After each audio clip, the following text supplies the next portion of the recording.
ආයුබෝවන් ඔයාලට සුබම සුබ දවසක්.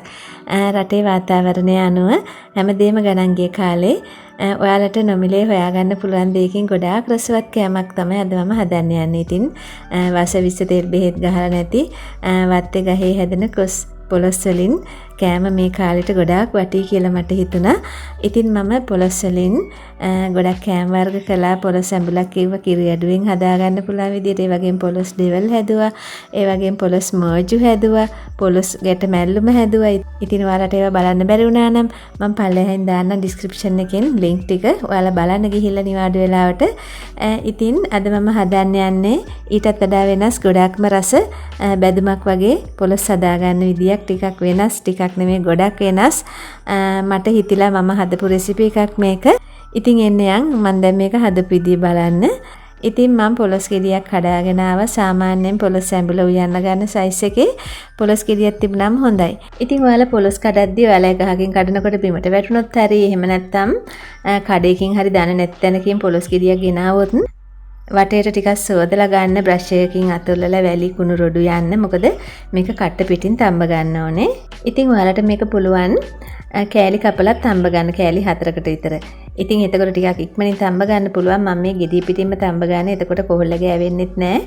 අපිට ගානට තඹ ගන්න පුළුවන්. ගොඩක් වෙලාවට අපි පොලොස් උයන්න එහෙම කම්මැලි මේ පිටපොත්ත කපලා අයින් කරගන්න තියෙන කරදරේ හින්දා. ඉතින් ඉක්මනින් මේ දේ කරගන්න තමයි මම මේ ගෙඩිය පිටින්ම තඹ ගන්න. කරදරයක් නැතුව කරගන්න පුළුවන් එතකොට. දරලිපත් තියෙනවා නම් ගොඩක් ලේසි ඔයාලට. දර ටිකක් හොඳට දාලා සැර ගින්නෙන් තඹ ගන්න පැය භාගයක් විතර. එතකොට හරි. ඉතින් මම ගෙඩි පිටින් මේ විදිහට වතුර දාලා තඹ ගන්න යන්නේ දරලිපේ තියලා. ඔයාලට ඉතින් මෙහෙම කරදරයි නම් තඹ ගන්න ක්‍රමයක් නැත්තම් කෑලි කපලා කෑලි 4කට 5කට වගේ කපලා කට්ට පිටින් තඹ ගන්න. එතකොට ඉක්මනට තඹ ගන්න පුළුවන්. ඉතින් හොඳ ගින්නෙන් විනාඩි 30ක් 35ක් විතර මම මේක තඹ ගත්ත ලිපේ තියලා දැන් ඇති කට්ටේ පාටත් වෙනස් වෙලා තියෙනවා. අපි බලමු මං කපලා පෙන්නන්නම් ඔයාලට තැම්බෙන්න ඕන ප්‍රමාණය. කොහොල්ලත් නෑ හොඳට මේක මේ ගානට තඹ ගත්තාම තමයි හරිම ගාන.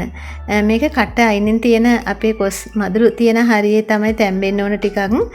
මැද නාරටිය හරිය අපි කියන්නේ කොස් වහල්ල කියලා. ඒක තැම්බෙන්න ඕන නෑ හොඳටම. ඒක ටිකක් බාගෙට වගේ තමයි කොහොමත් තියෙන්නේ. ඒක තැම්බෙනකන් තැම්බුවොත් එහෙම තැම්බිලා වැඩි වෙනවා. මම පොඩ්ඩක් කපලා පෙන්නන්නම්. මේ තියෙන්නේ මේක තැම්බිලා තියෙන්නේ හොඳට. මේ හරිය කට්ටත් එක්කම තියෙන හරිය. ඒ වගේම මැද හරිය ටිකක් හයියට තමයි තියෙන්නේ. ඊට පස්සේ මේක ටිකක් නිවෙන තියලා පොත්තේ යවා ගන්න ඕනේ. ඊටමත් මේ ඉක්මනින් මේ යවා ගන්න පුළුවන්. අපිට අමු පොලොස් ගෙඩියක පොත්තේ යවා ගන්නවා කියන එක හරිම කරදරයි. ඒ වගේම ඔයාලට තව දෙයක් කියන්න ඕනේ. ඔයාලා මගේ channel එක බලලා හදන කෑම වර්ග ලස්සනට ෆොටෝ අරන් එවන්න මගේ group එක තියෙනවා කුසලා simple life නමින් තමයි තියෙන්නේ FB group එක. FB එකට ගිහිල්ලා search කරන්න කුසලා simple life කියලා. මගේ මේ channel එකේ logo එකමයි තියෙන්නේ. හොයාගන්න ලේසි.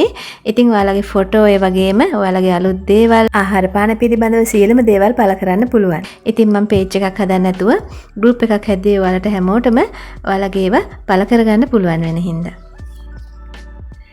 ඉතින් ඔක්කොම මම මේ විදිහට පොත්තේ යවා ගත්තා.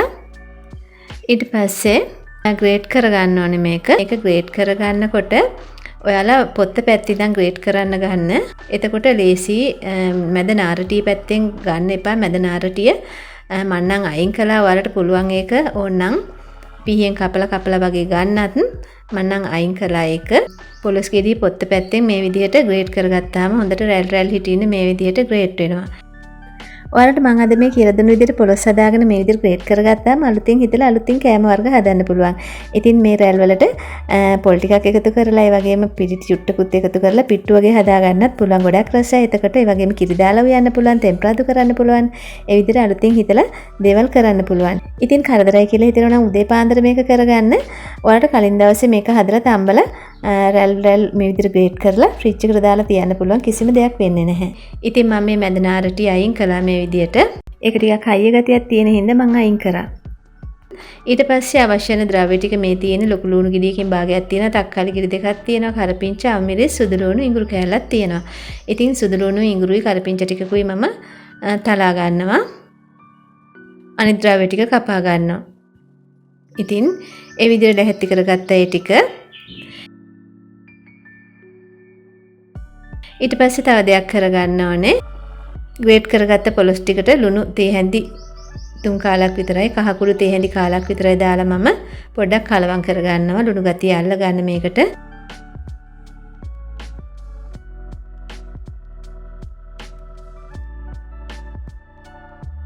ඊට පස්සේ මම පෑන් එකක් ලිපේ තියලා තෙල් ටිකක් දාගත්ත තෙල් මේස හැඳි 3ක් විතර. දැන් අබ තේ හැඳක් තමයි දාලා මේ බෙදගන්නේ.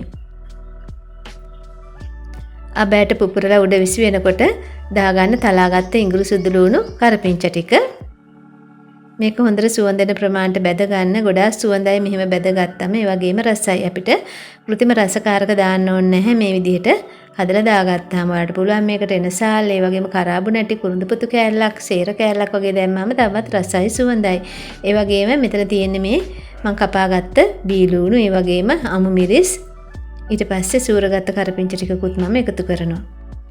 ඊට පස්සේ මේක ටිකක් බැදෙන්න අරින්න මේ විදිහට කලවම් කර කර. ඊට පස්සේ මම මේ දාගන්නේ උඹලකඩ. උඹලකඩ තේ හැඳි 3ක් විතර දාගත්තා. ඉතින් ඔයාලා වෙජිටේරියන් අය නම් මේවා දාන්න ඕනේ නැහැ. නිකන් හදාගන්න. කොහොම හදාගත්තත් රසයි. ඉතින් ඔයාලට කැමති දේවල් මේකට දාගන්න පුළුවන්. බිත්තරයක් කඩලා දාගන්නත් පුළුවන් බිත්තර කන අය. ඊට පස්සේ මම කෑලි මිරිස් දානවා. මම ටිකක් වැඩිපුර දාගත්ත තේ හැඳි 4-5ක් විතර. දාලා හොඳට මිශ්‍ර කරගන්න. කෑලි මිරිස් දාලා ගොඩාක් වෙලා බදින්න එපා. එතකොට කර වෙලා යයි. මම තව ලුණු චුට්ටක් මේකටත් දානවා. මොකද ලුණු වලට ලුණු ගතිය මදි හින්දා.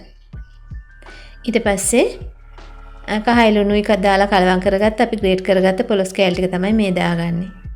ඉතින් ලස්සනට කොත්තු එකක් වගේ හදා ගන්න පුළුවන් මේක. ඊටමත්ම රස ගුණ පිරි ආහාරයක්, දේශීය දෙයක්, අපේ දෙයක්, අපේ ගස්වල හැදෙන වසවිස නැති කෑමක්. ඉතින් මේ විදිහට දාලා හොඳට කලවම් කරගන්න. මේක හොඳට මිශ්‍ර කරගන්න මේ විදිහට. ඉතින් මම කිව්වා වගේ ඔයාලට අලුත් විදිහට හිතලා මේ විදිහට කෑම හදා ගන්න පුළුවන්. මේ විදිහට ග්‍රේට් කරලා ගත්තාම විවිධ කෑම හදා ගන්න ඉතාමත්ම ලේසි පොලොස් කෑලි කපනවට වඩා. ඉතින් තක්කාලි කෑලි ටික කපාගත්ත ටික මම මේ විදිහට දාගත්ත. දැන් ලිප ඕෆ් කරලා තියෙන්නේ.